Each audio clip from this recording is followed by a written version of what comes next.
Muito bem, estamos de volta com o nosso programa e no intervalo, gente, acontecem coisas terríveis aqui no intervalo e nós vamos revelar algumas delas aqui no nosso programa, tá bom? Mas antes eu queria te lembrar o seguinte, esse é o último bloco do programa, não dá para você perder. E também não dá para você perder o que vem na sequência. Logo depois do programa tem Saúde e Bem-Estar com o nosso querido Fernando Rocha. Ó, beijo para você, Fernando.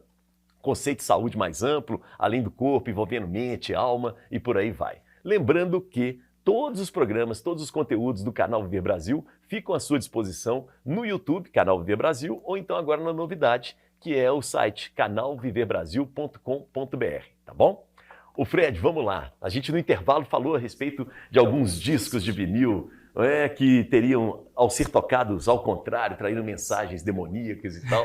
Começamos com o Led Zeppelin, Stairway to Heaven. Né? Isso, mas eu acredito que tudo isso é um mito da indústria, assim, né? Algumas coisas nesse sentido. Mas, que, igual eu citei, teve banda que realmente brincou com isso, né? Brincou com esses mitos. Né? O Sepultura, aqui de Belo Horizonte, ele lançou um álbum chamado Esquizofrenia, que inclusive foi o disco que reza a lenda, não acho que isso é real mesmo. O Max colocou debaixo do braço, foi lá para os Estados Unidos, distribuiu para as gravadoras e estourou. Daí virou Sepultura. Esse álbum, Esquizofrenia, eles têm no final, se eu não me engano, no final do disco, fala um berro esquisito, assim, uma coisa estranha. E quando você gira ao contrário, ele fala esquizofrenia mesmo, mas aí fala mesmo, mas foi de propósito, foi proposital. Eles colocaram isso para falar sobre esse mito da Xuxa, até já falaram de coisa do disco da Xuxa.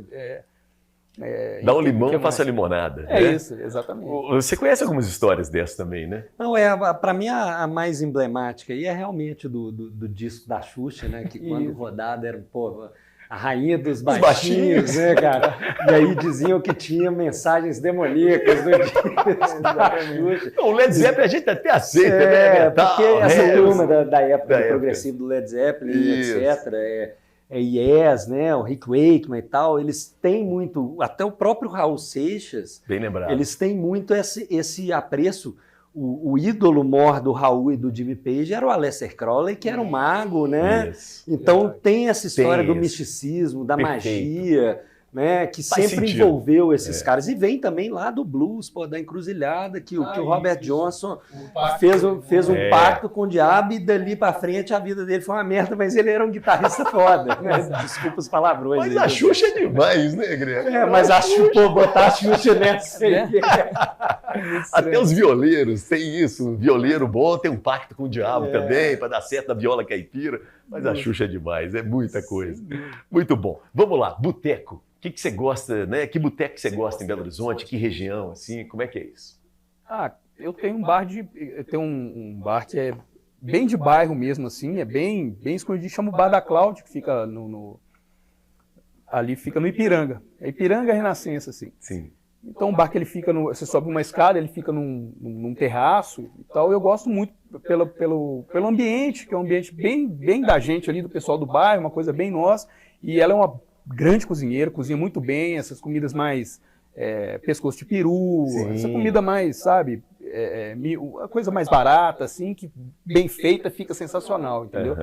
Então é um lugar que eu gosto muito de ir, de lugar maior, assim, sei lá, o Chopp da Fábrica, assim. Eu gosto do Chopp da Fábrica, esse aqui da área hospitalar, próxima à área hospitalar, eu gosto dali. É um lugar que eu acho bastante legal, assim. É um ambiente radicalmente diferente do que eu citei, mas que também eu me sinto bem, me sinto super aconchegante, acho bem bacana, entendeu? Legal. Ô Flávio, vamos lá. Como é que faz para manter todos os critérios, que, por exemplo, higiene é um critério que vocês usam, né? Atendimento, e não perder o espírito do boteco? Esse limite aí é tênue, né? Todo mundo fala, a eleição do melhor petisco. Não é eleição do melhor petisco, é eleição do melhor boteco. O boteco, ele é feito do todo, né? Então, por isso são 4 quesitos a serem votados. O petisco, a higiene, o atendimento e a temperatura da bebida, seja ela qual for. É fundamental. Então, é o conjunto da obra que faz o boteco ser bom. Né? Então, assim, se o boteco se preocupa com o conjunto da obra, ele vai bem. Agora você tem também uma gourmetização, né, de boteco e tal. Isso não está no radar de vocês. Vocês evitam e vocês ficam de olho nisso também, né? Algumas, assim, a gente não interfere em nada no que eles vão criar, tá? E é claro, a gente quer que eles melhorem. Vários, assim, tanto o próprio dono, às vezes o filho, vai estudar gastronomia, vai se formar. São coisas positivas, o cara ter a técnica, até para ele reinventar e ele continuar vivo ali, né? Ele tem que ter o pescoço de peru, ele tem que ter a dobradinha, ele tem que ter a raiz, ele não pode perder isso. Mas, poxa, ele pode criar coisas diferentes, né? E o Mulão mesmo que eu falei, ele é um exemplo disso. Ele tem coisas extremamente raiz, mas ele cria coisas diferentes usando esses insumos. Então, a gente, por exemplo, quando é foto, alguma coisa para comida de boteco, a gente pede para os donos de boteco, olha, não use a doma. Olha só. Não é, assim, que você interessante pode ter estudado, isso, mas assim, a gente quer falar do cozinheiro, a gente quer que o cozinheiro seja ressaltado, os cozinheiros e cozinheiras, né? Por exemplo, a gente vê muito assim, eu já ouvi outro dia um movimento das mulheres negras na gastronomia, precisamos valorizar. Gente, primeiro que a maior parte dos cozinheiros dos botecos são mulheres, desde sempre. Que nem sempre aparecem, né? E entre donos e cozinheiros, a maior parte é negra. Gente, a maior parte da população brasileira é mulher e negra. Então, assim, sabe, não tem que... É só deixar aparecer, porque tá aí, é só ir lá e ver. Então, assim, essas coisas a gente fala muito com eles. Olha, melhore, se desenvolva, conte essa história, mas não perca a sua essência. Sim. O que te trouxe até aqui? Né? Então, é a receita da costelinha da minha mãe. Poxa, vou fazer uma costelinha diferente? Vou. Mas vou ter aquele temperinho dela, não vou perder essa essência. Não queira ser outra coisa. Porque também é muito comum, mais durante a comida, que aumenta muito a clientela e todo mundo quer conversar com o dono e tal, eles falam, nossa, mas por que você não muda de ponto? Por que você não vai lá para Savassi? Por que você não faz... E assim, às vezes não é a vocação do cara. Então, assim, acho que cada um dentro da sua identidade pode crescer, pode melhorar, pode ganhar dinheiro, pode evoluir, né? Mas sem perder essa essência. Boa. E como é que o Albanos não perde a essência? É um trabalho de... É difícil também, né? É um trabalho de manter da gente lembrar, você falou muito disso, para mim isso é muito legal, da gente ter que olhar para frente o tempo inteiro, mas para a gente crescer bem, para a gente manter a nossa história viva, a gente tem que olhar para trás o tempo inteiro. A gente tem que lembrar do que a gente fez, tudo que a gente criou e que levou a gente até aquele ponto, porque se a gente não consegue fazer isso e valorizar, a gente não consegue dar cada dia um próximo passo, né? Então, assim, a gente mantém a essência do Albanos, que é excelência nos nossos produtos, no nosso serviço, a busca constante pela qualidade, né? E a gente pegou esse conceito lá emprestado do nosso próprio bar, daqueles 22 anos, 21 anos que a gente tinha até virar uma cervejaria, e tentou colocar isso dentro de latinhas e garrafas e outros estilos de chopp, né, que acabam chegando em alguns resultados que deixam a gente muito orgulhoso, igual a história aí que a gente estava falando antes do concurso brasileiro de cervejas, que acontece anualmente em Blumenau, né, dentro do Festival Brasileiro de Cerveja, da Feira Brasileira de Cerveja, que é o maior concurso do Brasil, o terceiro maior concurso do mundo. Só para vocês terem uma noção, esse ano foram mais de 4.000 amostras de cerveja enviadas para o julgamento, mais de 560 cervejarias inscritas de 23 estados do Brasil. Então, assim, é uma participação massiva do mercado cervejeiro, e é legal a gente levar esses resultados, né, onde a gente foi premiado lá com 3 cervejas, o que nos concedeu o título de melhor cervejaria de Minas Gerais pelo Festival de Blumenau de 2023, que são jurados extremamente competentes, advindos de cervejarias grandes, muita gente de fora do país, né? Você tem de grandes corporações a pessoas que têm como ofício gerir a qualidade em outras micro cervejarias artesanais. Tudo degustado às cegas, né? O cara não sabe o que ele está bebendo, ele sabe que ele está bebendo um determinado estilo. Você vai beber Pilsen, você vai beber Brown Ale, você vai beber... igual o caso dessa aqui, que é diferente, que é o Historical Beer, e o cara julga baseado no sensorial, E aí isso, né? ele dá uma nota. E aí quando a gente ganha uma medalha, um prêmio baseado nisso, a gente fala assim, pô, o caminho é esse, a gente conseguiu atingir a qualidade que a gente queria naquilo, e aí a gente sempre tende a olhar para trás, falar assim, porra, a nossa história de excelência, de busca pela excelência no atendimento do bar, no chopp gelado, ela refletiu aqui. Refletiu aqui. Né? A gente fala muito assim, evoluir, mas sem adotar os modismos, sabe? Porque o modismo, ele pode ser muito bom, ele pode ser assim, imediato para aquela venda momentânea, mas ele não vai te levar adiante. Sim. Então, assim, evolua, mas sem absorver só o modismo. Às vezes esse modismo é uma armadilha, né? Exatamente. Eu estava vendo o Nenel, Baixa Gastronomia, figura, né? Outro dia ele falando, olha, churrasqueiro com luva, eu vou falar com vocês, eu passo longe. e ele falou da Doma também, esse negócio de, ele briga muito com os palitos e o sal, né? A pimenta, essa coisa toda, né? É uma figura também, veja só como é multi, o universo do boteco é multi em Belo Horizonte, né? Não, e Nenel, por exemplo, Nenel começou nesse universo de boteco porque ele foi nosso assessor de imprensa. Olha só. Há anos atrás, ele trabalhava com a Ângela Azevedo e foi nosso assessor. Aí ele começou e tal, e tomou gosto. Isso é que é assessor, viu? Que entrou mesmo, que abraçou a causa. Muito legal. Vamos voltar para os discos, porque eu queria dar uma passada aqui junto com você, Catarina, em alguns discos. Olha aqui, ó, aqui tem um compacto. Isso, né? E ele é muito bonito, ele pode tirar ele, pode? O LP mesmo, não, tá bom. Vê? Ele é esteticamente muito bonito. Tem cuidado aqui com Esse disco ele é de 2022. É um disco que saiu agora, no ano passado. Isso. Inclusive, eu gravei 2 músicas aí desse disco. É mesmo? Essa é uma banda clássica aqui de metal em Belo Horizonte, que é o Sanatório, a banda do Cristiano. E foi gravado no estúdio dele, inclusive. Olha que lindo esse desenho. É da esposa dele, da Luma Brant. Ela é uma artista plástica. Ela é muito boa. Ela é pintora, né? Então ela é muito boa. Aqui tem um mercado de trabalho também, né? Sem dúvida, sem dúvida. E o que acontece?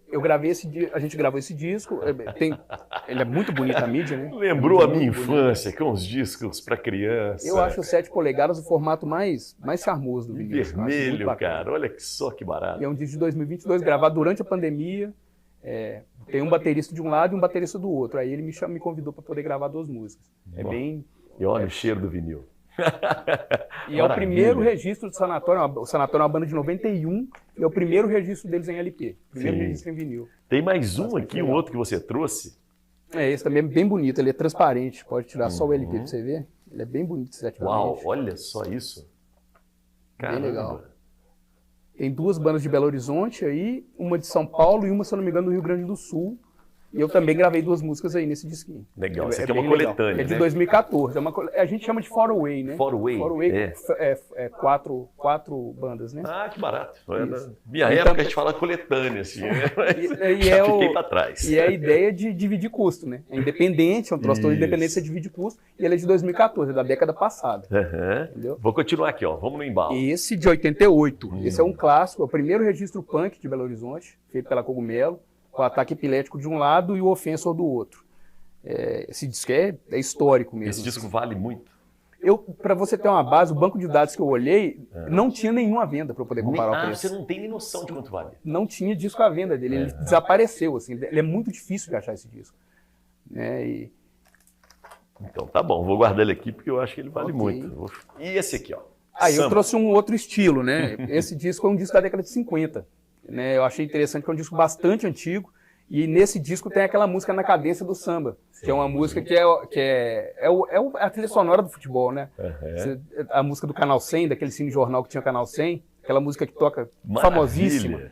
Então tem a Na Cadência do Samba aí. Eu comprei esse disco porque eu adoro essa música. Legal demais. Da década de 50. Vou fazer rodar aqui, ó. Pode aqui, rodar. Boa. Vamos agora para mais um brasileiro aqui, ó. Isso. Esse disco é um disco importado. Ele foi prensado em Portugal. É uma coletânea com diversas bandas de surf music do Brasil. E tem 2 bandas de Belo Horizonte. Que é o Instrumental, que é a banda do Claudão, e o The Surf Motherfucker. Então, é um disco que representa um pouco do quão era forte, continuar. Essa cena surf music na década de 2000. Isso. Belo Horizonte tinha uma cena surf music muito forte nos anos 2000. É muito legal, porque agora a gente tem que falar da obra. Né? Isso. A obra, exatamente. Aliás, essa semana é a segunda vez que a gente fala da obra, porque teve um convidado aqui que falou o lugar de Belo Horizonte, falou a obra. Eu vou falar da obra. Porque o Carloman, se eu não me engano, o Carlan, da Maramar, que é uma operadora de mergulho, uma das maiores do Brasil, que fica em Belo Horizonte. Olha que Belo Horizonte tem umas coisas realmente muito interessantes. Justamente. Então temos um campeonato de surf music. Temos um campeonato organizado pela... E que o Greco já foi. Conta essa história aí. Como é que você gostava? Lá, a gente foi, bom, outro lugar icônico para a gente é realmente a obra. É um lugar que eu frequento até hoje. Um pouco a idade chega, a intensidade da frequência ela diminui um pouco, né? Mas a gente sempre fui muito com a turma, com a esposa na obra, e realmente tem algumas histórias muito engraçadas que eram... primeiro que a obra tem duas figuras icônicas, que é o Tião e o Francis, que desde que eu frequento, desde que eu pisei na obra, são eles que me servem a mesma gin tônica preparada do mesmo jeito. Exato, né? Com aquela cara deles assim, meio assim, tá bom. Exatamente, que você olha e fala, você acha que o cara é bronco, mas os caras são gente boníssima, são doces demais.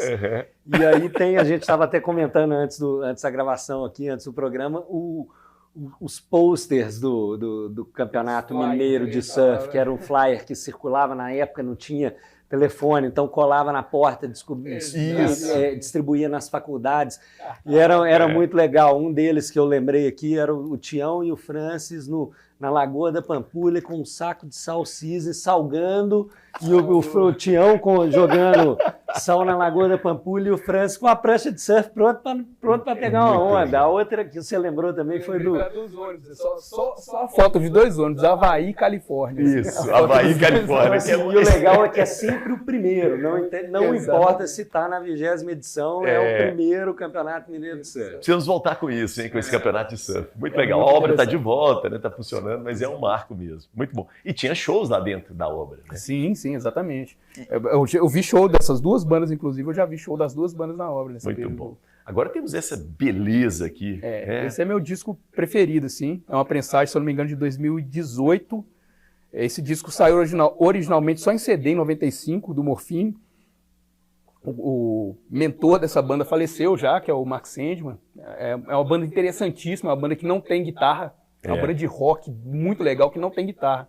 É só um baixo de 2 cordas e um sax tenor modificado. Os caras criavam os próprios instrumentos. Então é uma banda... E a poesia do Mark Sandman é uma coisa incrível, é sensacional. Aqui, ó. E esse disco ele é duplo, ele vem com o original e mais um vinil só com material, sobras de estúdio, né, que eles falam. Então nossa, se diz que é... Você tá de olho. Sensacional. Lindo. Quanto vale o show? Pois é, esse disco ele saiu, eu comprei ele praticamente quando ele foi lançado, eu comprei por R$100, ele já está em torno de 1.000. 1.000? E é um disco de 2019. Caramba, eu ia tirar o talão de cheque. Paga 1.000 logo, porque daqui a pouco tá no 2.000. Então é duas coisas que é interessante se falar. Tomar maior cuidado aqui, tá? Fica à vontade. Não, à vontade não posso ficar muito, não. O que acontece? Por exemplo, tem várias bandas aí que são do underground, né? Isso é curioso falar isso. As bandas underground, elas não têm essa cultura de lucrar com o disco. A banda underground, ela faz o disco para poder mostrar divulgar o serviço, e vende a preço de custo. Então é até um paradoxo. A indústria cultural, ela absorve o alternativo e vende mais caro. E como virou uma coisa simplesmente de colecionador, o preço superfatura. Então assim, é um paradoxo assim, para a cultura, né? Isso mesmo. E agora já no mainstream não, já com Morphine, né? O Morphine é o Morphine. De fato, um material tão luxuoso, tão bem feito, tão bacana, ele vai realmente superfaturar rapidamente. Muito bom. Nós estamos chegando ao final aqui, né? Mas eu preciso, já mostrei os discos, mas eu queria que você abrisse essa caixa que você trouxe e falasse o que tem aí pra gente, pode ser? Ó, aqui eu vou falar dessas duas que estão aqui fora antes, ótimo, né? Me passa as duas que eu mostro e você vai falar. A garrafa que está na sua mão aí é a nossa American Brown Ale, tá? É a nossa queridinha, é a minha preferida cerveja do Albanos lá. Ela chegou aí no Festival de Blumenau agora, seu 6º prêmio. Já ganhou prêmio em Blumenau, Florianópolis, São Paulo, já ganhou um prêmio em Londres como a melhor Brown Ale do Brasil. Então ela está colecionando prêmios. É uma cerveja super legal, um pouco mais encorpada, escura, vai ter nota de castanha, vai ter nota de amêndoas. Nossa. Mas uma cerveja com uma bebida muito legal, né? Essa aí é a 1870, que é uma outra que já está começando a colecionar medalhas aí, terceira medalha dela, uma fora, agora medalha de ouro em Blumenau também. Ela está numa categoria que chama Historical Beer, que são estilos cervejeiros que foram descatalogados. Então o nosso mestre cervejeiro foi lá, pesquisou, descobriu isso. É uma cerveja lager escura com 7,5% de álcool. E o nome, 1870? 1870 é a data que há o registro da criação dessa receita. Que loucura. Na região de Kumbach, ela tem ali escrito, né, Milch Dark Export Kumbacher, que Kumbach é uma cidade na Alemanha, agora não me lembro se é oriental ou ocidental, em 1870. E nessa época, a Alemanha, todas as cidades, elas começaram a buscar uma receita que representasse aquela cidade. Então, lá na região da Boêmia, você teve a criação do estilo Bohemian Pilsner. Né? Na região de Colônia, você teve a criação do estilo Kirsch, ou Kolsch. E aí, esse estilo foi o escolhido por essa cidade para que aquilo fosse aquela cerveja que representasse a identidade da cidade. Vocês garimparam isso aí. E aí a gente garimpou isso, fizemos uma vez, ela tem um processo de produção um pouco mais delicado ali, mas aí a gente chegou num resultado muito legal, uma cerveja muito boa, muito potente. E a caixa? Aqui na caixa, na verdade, tem uma Brown Ale. Isso. Né? A do meio é a Pilsen, que é a tradicional, a nossa versão do chopp do Albanos, aquele chopp Pilsen cristalino, gelado, que a gente trouxe para a garrafa. Né? E ao lado é uma inovação que a gente trouxe aí até no meio da pandemia também, que é a Albanos Life Lager, que é uma cerveja Pilsen, é uma lager lupulada, 0 carboidrato, 0 açúcar.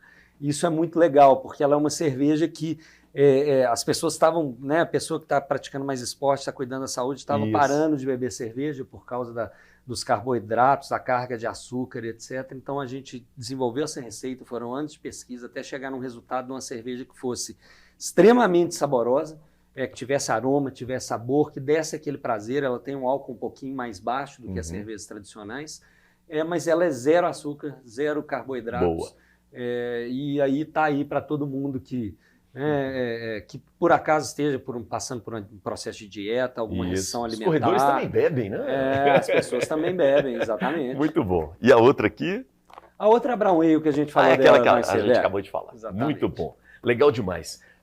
Vamos lá, quem quiser entrar em contato com vocês estão no Instagram, né? A gente está lá no Instagram, @cervejaria Albano, você vai ter todas as novidades da cervejaria, todos os nossos lançamentos, os eventos que a gente participa, as promoções que a gente faz, ou @baralbanos, que aí você vai ter as notícias do nosso bar que fica ali na rua Piauí, número 611, no tradicional ponto ali na esquina com a Montes Claros. Estamos lá, você vai chegar lá, o Adori que está com a gente há 27 anos, vai te atender, o Didi que está com a gente há 23, Sim. O Júlio que também está com a gente há 23, cheio de promoção para aniversariante, torre de chopp, para quem frequentou o Albano sabe o que é isso, pô, a gente empilha 30 taças de chopp, leva na sua mesa. Então tem uma coisa muito legal, todos convidados aí para a gente tomar um chopp lá. E comemorar dia 1º de maio, né? E comemorar dia 1º de maio, que a gente com certeza aí vai ter uma programação que em breve vai ser anunciada aí ao longo do mês de abril, bem legal para a gente celebrar os 27 anos do Albanos, comemorar esse prêmio que a gente trouxe lá de Blumenau agora como a melhor cervejaria de Minas Gerais. Obrigado, viu, Greg? Obrigado a você, Santi. E por nos representar, né? Tá bom? Muito bom. Flávia, vamos lá. Comida de boteco já está rolando e vai até quando? Sim, na verdade a bandeirada é hoje, né? A gente está gravando, mas aí quando for pro ar já está rolando. Deu a bandeirada e já vai. Até maio, né? De 7 de abril a 7 de maio. Isso. Isso em todo o Brasil, né?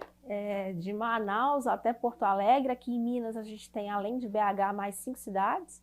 Montes Claros, Vale do Aço, Juiz de Fora, Poços de Caldas e Uberlândia. Quantos bares em BH? 100. 100?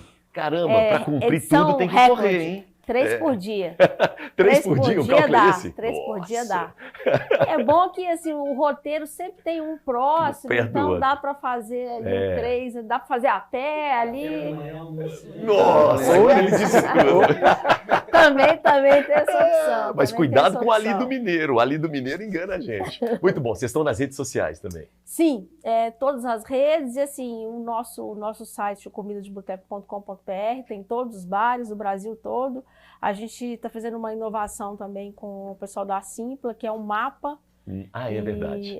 Um mapinha e assim, no aplicativo simples, você vai passando, já tem os botecos sinalizados, dali já gera o favorito, compartilha, enfim, tem umas funcionalidades aí.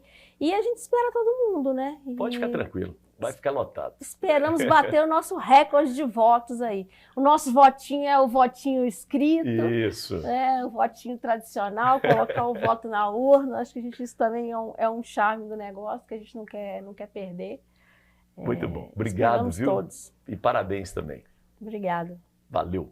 E para fechar, nosso colecionador, bibliotecário, músico, tem o livro, né? Que está online. Exato. É um livro sobre sebos virtuais, né? Sobre vinil.